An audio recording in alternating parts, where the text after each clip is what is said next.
Bismillahirrahmanirrahim. Assalamualaikum warahmatullahi wabarakatuh. Alhamdulillahi ala ihsanih wasyukru lahu ala taufiqihi wa amtinanih. Ashhadu an la ilaha illallah ta'ziman li sya'nih wa ashhadu anna Muhammadan abduhu wa rasuluh ad-da'i ila ridwanih. Wassalatu wassalamu alaihi wa ala alihi wa ikhwanih. Amma ba'd. Sahabat Akademi Nur yang dimuliakan oleh Allah Subhanahu wa taala. Sekarang kita melangkah ke materi yang ke-32 yang berjudul salat bagi musafir. Jadi salat merupakan kewajiban bagi setiap muslim dalam keadaan apapun, selama masih berakal dan juga sadar. Allah Subhanahu wa taala memerintahkan para hambanya, kita semua, untuk senantiasa menjaga salat, menjaga ibadah salat dalam seluruh keadaan kita, dalam seluruh kondisi kita. Agama Islam memberikan keringanan atau rukhsah bagi mereka yang berada dalam kondisi sakit maupun dalam keadaan safar atau musafir. Apa yang dimaksud dengan musafir? Di sini akan kita jelaskan.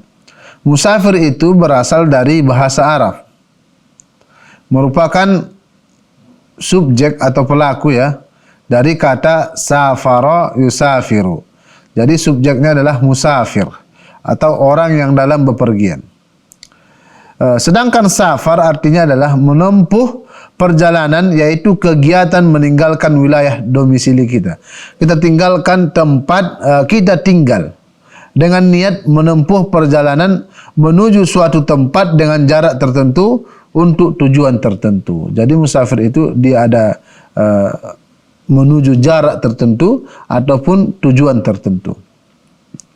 Musafir adalah orang yang melakukan kegiatan safar atau berada dalam perjalanan untuk pergi dari daerah tempat bermukim, tempat dia tinggal, tempat dia berdomisili ya, menuju ke tempat yang hendak dicapai untuk keperluan tertentu. Maka sebagian ulama menyebutkan jika seorang musafir tersebut melakukan hal-hal yang mubah tidak mengapa. Akan tetapi jika dia musafir dengan niat untuk melakukan maksiat, maka dia tidak dibenarkan untuk melakukan rukhsah yang Allah berikan bagi hambanya, bagi kita umat Islam. Jika ada seorang yang musafir dengan niat maksiat, dia bepergian ke suatu tempat, akan tetapi dengan niat melakukan maksiat seperti berzina, mencuri dan sebagainya, maka orang seperti ini, Allahu a'lam, pendapat yang lebih kuat, dia tidak dibolehkan mengambil rukhsah yang Allah berikan kepadanya. Baiklah sahabat Akademi Nur yang dimuliakan oleh Allah Subhanahu wa taala, di sini kita akan membahas bagaimana salat atau tata cara seorang yang musafir. Musafir termasuk orang yang memiliki uzur sehingga disyariatkan untuknya tata cara khusus dalam menunaikan salat. Jadi ada tata cara khusus bagi orang yang musafir ketika mereka melaksanakan salat. Safar yang dilakukan oleh musafir bukanlah perjalanan biasa, namun perjalanan yang melelahkan sehingga butuh perhatian yang lebih dari perjalanan biasa. Seorang yang hendak safar dibutuhkan persiapan khusus seperti menyiapkan bekal, memilih kenderaan yang sesuai dan hal-hal lain yang dianggap penting. Jadi dalam Islam memang kita memiliki adab-adab safar. Sebelum kita safar, kita harus memilih kenderaan yang baik, yang sesuai dengan kita. Kemudian juga kita harus menyediakan perbekalan kita. Akan tetapi pada masa yang alhamdulillah zaman yang sudah modern ini, segala sesuatu sangat dimudahkan oleh Allah Subhanahu wa taala kepada kita. Jadi seorang musafir yang melakukan perjalanan jarak jauh sebisa mungkin agar tidak meninggalkan salat 5 waktu walaupun aktivitas selama safar sangat padat.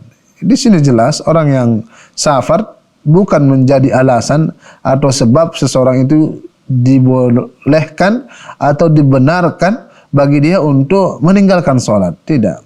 Selagi seorang muslim itu dia berakal dan sadar, maka wajib baginya solat. Tidak ada alasan bagi dia untuk meninggalkan solat. Muallif menyebutkan di sini, jika memang kondisi pada saat safar sangat sibuk dan terdesak sehingga mengalami kesulitan untuk melaksanakan solat, maka Islam hadir untuk memberikan kemudahan dan juga keringanan atau disebut dengan rukhsah sebagai solusi bagi seorang musafir agar tidak meninggalkan solat. Adapun kemudahan yang Allah berikan kepada kita, yang pertama adalah qasar. Qasar artinya meringkas. Ini berasal dari bahasa Arab ya. Qasar artinya meringkas atau memendekkan atau mengurangi. Apa maksudnya? Maksudnya yaitu menjadikan solat yang berjumlah 4 rakaat menjadi 2 rakaat. Ini yang dijelaskan kepada kita berdasarkan hadis yang sangat banyak dari Rasulullah sallallahu alaihi wasallam.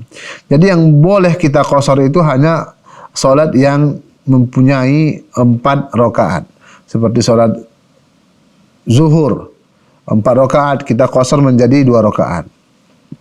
Kemudian solat asar di 4 rakaat kita qasar menjadi 2 rakaat. Dan juga solat isya kita qasar menjadi 2 rakaat. Adapun solat maghrib tidak bisa kita qasar. Dan juga solat subuh. Di sini juga muallif telah menjelaskan kepada kita, qasar dibolehkan untuk solat yang 4 rakaat saja seperti zuhur, asar dan isya. Sedangkan maghrib dan subuh tidak boleh diqasar. Jadi qasar ini disyariatkan bagi musafir berdasarkan dalil dari Al-Quran dan juga sunnah Nabi kita Muhammad sallallahu alaihi wasallam. Dalil dari Al-Quran firman Allah Subhanahu wa taala dalam Quran surah An-Nisa ayat 101. A'udzu billahi minasyaitonir rajim. Bismillahirrahmanirrahim. Wa idza darabtum fil ardi falaysa 'alaikum junahun an taqsuru minas shalah. Artinya, dan apabila kamu bepergian di muka bumi, maka tidaklah berdosa kamu mengqasar salat. Intinya tidak berdosa berarti dibolehkan bagi kita untuk mengqasar salat jika kita dalam keadaan musafir. Karena Allah mengatakan wa idza darabtum, dan apabila kamu bepergian, maka dibolehkan bagi kita untuk mengqasar salat. Adapun dalil dari sunnah atau dari hadis Rasulullah sallallahu alaihi wasallam, ada satu riwayat hadis yang diriwayatkan oleh Imam Muslim dalam kitab sahihnya, yaitu Rasulullah sallallahu alaihi wasallam bersabda, an Salim bin Abdullah an abihi an Rasulullah sallallahu alaihi wasallam annahu shalla salatal musafir bi Mina wa ghairihi rak'atain.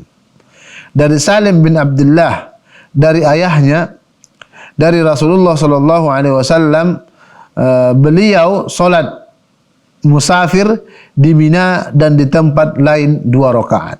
Jelas Rasulullah salat ketika dalam keadaan musafir 2 rakaat. Maknanya adalah salat yang berjumlah 4 rakaat tadi diqasar, diringkas menjadi 2 rakaat.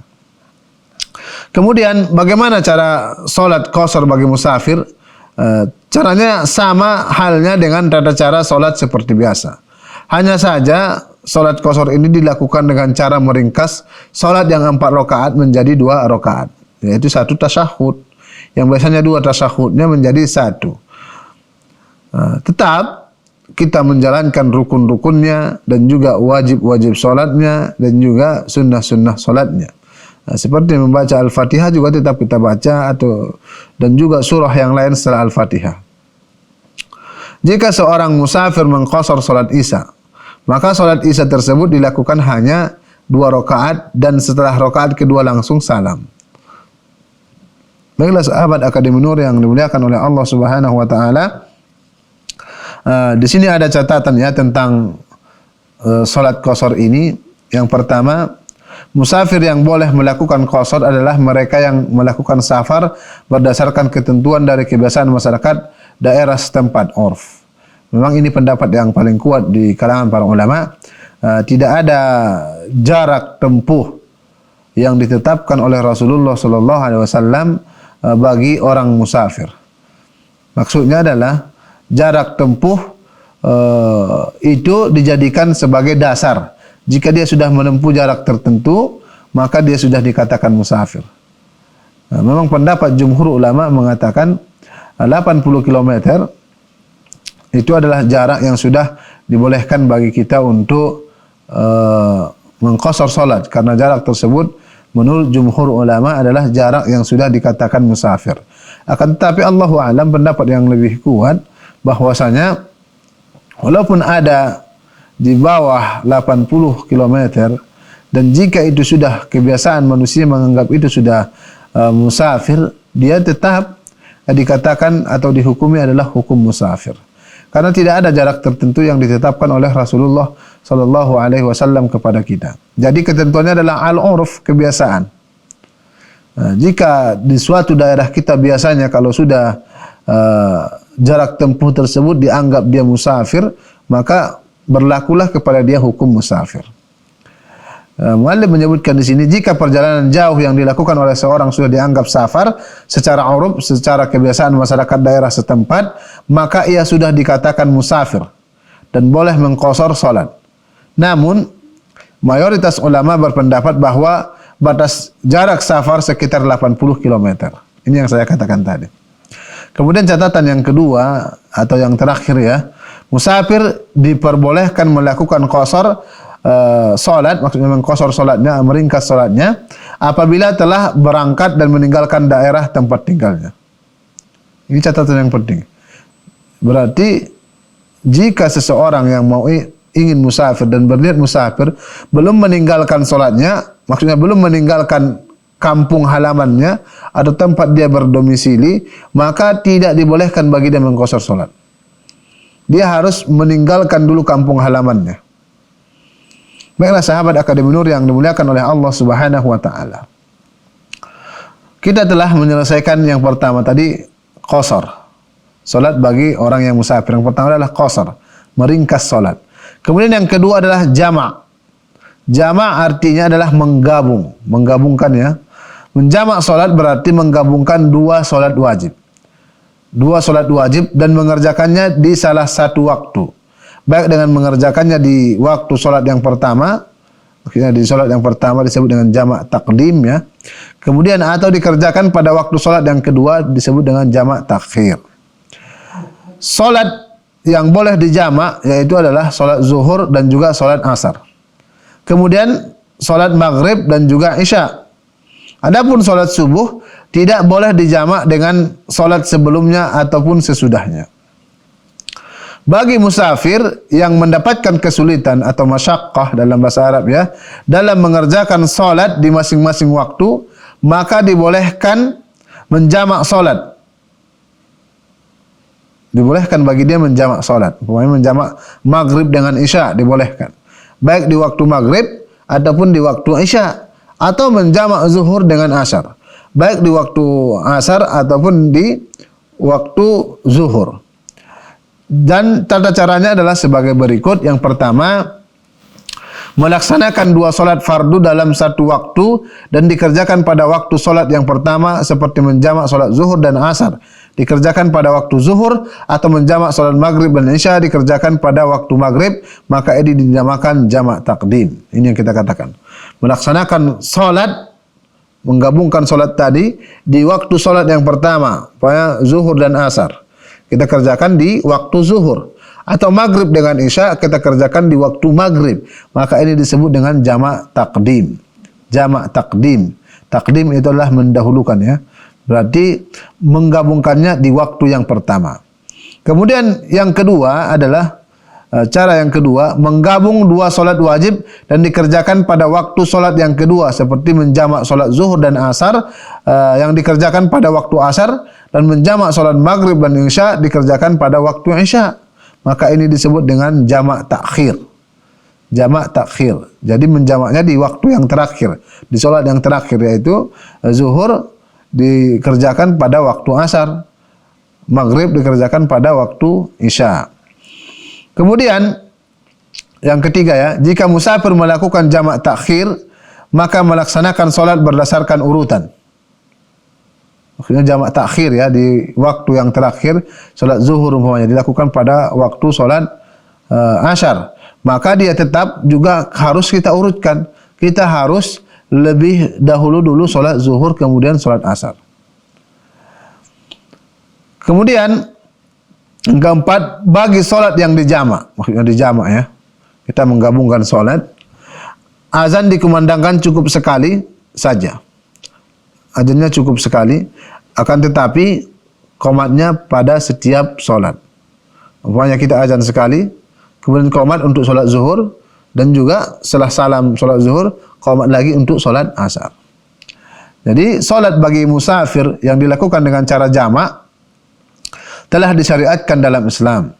Berdasarkan hadis Ibnu Abbas radhiyallahu anhuma, beliau berkata, "Kana Rasulullah sallallahu alaihi wasallam yajma'u baina salati az-zuhri wal 'ashri idza kana 'ala dhahri sairin wa yajma'u baina al-maghrib wal 'isha." Apabila dalam perjalanan Rasulullah sallallahu alaihi wasallam menjamak salat zuhur dengan asar serta maghrib dan juga isya. Hadis ini diriwayatkan oleh Imam Bukhari dan juga al-Imam Muslim. Makanya sebagian ulama mengatakan mana yang lebih afdal bagi kita mengerjakan salat jamak atau qasar ketika dalam keadaan musafir, atau kita salat dengan sempurna.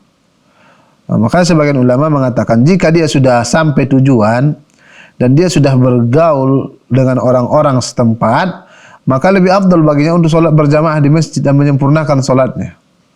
Berdasarkan hadis ini disebutkan di sini, idza kana ala dhahri sairin. Maksudnya ketika Rasulullah sallallahu alaihi wasallam itu masih dalam perjalanan, belum sampai tujuan. Akan tetapi Allahu a'lam, bukan berarti bagi orang yang musafir tidak boleh mengqasar, tetap boleh. Akan tetapi yang lebih afdal jika dia sudah sampai di tempat tujuannya dan sudah berbaur, maka dia tetap solat sempurna. Namun jika dia masih dalam perjalanan, masih di dalam kendaraan, maka lebih afdal bagi dia untuk menjamak atau mengqasar atau jamak dan juga qasar solatnya. Baiklah sahabat Akademi Nur yang dimuliakan oleh Allah Subhanahu wa taala, di sini ada catatan sebagai rangkuman buat kita untuk solat jamak ini ya. Yang pertama, apabila musafir bermakmum kepada imam yang berstatus mukim, maka ia tetap solat secara sempurna mengikuti imam. Ini perlu kita pahami ya. Jika imamnya seorang yang mukim, yang bukan dalam perjalanan, makmumnya orang yang dalam perjalanan atau musafir, dia tetap harus ikut solat bersama imam. Jika solat zuhur tetap 4 rakaat. Tidak boleh baginya 2 rakaat dia salam sendiri dan tinggalkan imam, tidak. Dia harus menyempurnakan solatnya. Dan sebaliknya, jika imamnya musafir, dia solat zuhur umpamanya 2 rakaat. Dan makmumnya adalah orang yang mukim, yang makmum tadi ketika imamnya bersalam, makmum tadi berdiri 2 rakaat untuk menyempurnakan solatnya menjadi 4 rakaat. Kemudian catatan yang kedua, solat berjamaah tetap disyariatkan ketika safar dan tidak boleh seorang musafir meninggalkan solat berjamaah ketika ia mudah melaksanakannya. Jadi solat berjamaah tetap dilakukan orang yang musafir. Alasannya, solat berjamaah adalah wajib, sedangkan mengqasar dan juga menjamak hanya sebatas rukhsah atau keringanan saja. Ini banyak orang salah memahaminya. Jadi dia solat di hotelnya, solat di hotel. Dia menganggap rukhsah ini keringanan yang harus dia ambil. Akan tetapi ada kewajiban yang dia tinggalkan, yaitu solat berjamaah bersama kaum muslimin di masjid. Ya. Kalaupun tidak memungkinkan bagi dia solat berjamaah di masjid, dia tetap harus berjamaah dengan sahabatnya, dengan kawannya di hotel. Kemudian catatan yang ketiga atau yang terakhir ya, jika seorang musafir bermukim untuk sementara ya, seorang musafir bermukim sementara di suatu tempat, maka sebaiknya ia tidak menjamak. Bermukim sementara, dia mungkin musafir dan sudah sampai di satu tempat, dia tinggal di situ 3 hari, 4 hari atau seminggu, lebih afdal bagi dia untuk tidak menjamak dan berbaur dengan kaum muslimin. Yang utama baginya adalah melakukan solatnya dengan cara mengqasar saja tanpa menjamaknya, dan qasar ini dilakukan dengan syarat apabila ia mukim selama 4 hari atau kurang. Adapun jika seorang musafir berniat untuk mukim lebih dari 4 hari, maka yang lebih hati-hati adalah melaksanakan solat pada waktunya masing-masing, tidak dijamak dan tidak dilakukan secara sempurna atau tidak diqasar. Ini pendapat muallif. Akan tetapi Allahu a'lam, memang terjadi perselisihan di kalangan para ulama dalam hal ini. Ada yang mengatakan kalau lebih dari 4 hari dia tetap melakukan solatnya seperti yang dikatakan muallif ini. Adapun jika seorang musafir berniat untuk mukim lebih dari 4 hari, maka yang lebih hati-hati adalah melaksanakan solat pada waktunya masing-masing, tidak dijamak dan tidak dilakukan secara sempurna dan tidak diqasar. Ini pendapat sebagian ulama. Mereka menentukan jika lebih dari 4 hari, maka dia harus tetap solat pada waktunya. Bagaimana itu? Solat zuhur pada waktu solat zuhur, tidak dijamak dengan solat asar. Dan juga tidak diqasar. Solat zuhur tetap dikerjakan 4 rakaat. Akan tetapi Allahu a'lam, pendapat yang lebih kuat dalam hal ini adalah tidak ada batasan waktu bagi kita. Jika kita masih berniat ingin musafir umpamanya, awalnya mungkin berniat 4 hari, kemudian bertambah, maka tetap dibolehkan bagi kita menjamak dan juga mengqasar salat. Akan tetapi ketika seorang musafir tersebut niatnya berubah, awalnya dia ingin musafir 4 hari atau 5 hari, ketika tercapai itu dia berubah, maksudnya mengubah niatnya. Dia tidak lagi mau pulang ke asal dia dan dia berniat akan berdomisili di tempat dia yang sekarang, yaitu musafir tadi.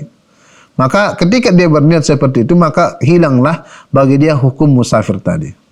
Jadi intinya adalah tidak ada ketentuan dalam syariat Islam bahwa berapa lama seseorang itu dikatakan musafir. Selama dia berniat dia itu musafir, maka berlaku bagi dia hukum musafir. Baiklah sahabat Akademi Nur yang dimuliakan oleh Allah Subhanahu wa taala, ini yang dapat kita sampaikan pada pertemuan kali ini. Saya tutup dengan doa kafaratul majlis. Subhanakallahumma bihamdik, asyhadu an la ilaha illa anta, astaghfiruka wa atubu ilaik. Wa akhiru da'wana anil hamdulillahi rabbil alamin. Assalamualaikum warahmatullahi wabarakatuh.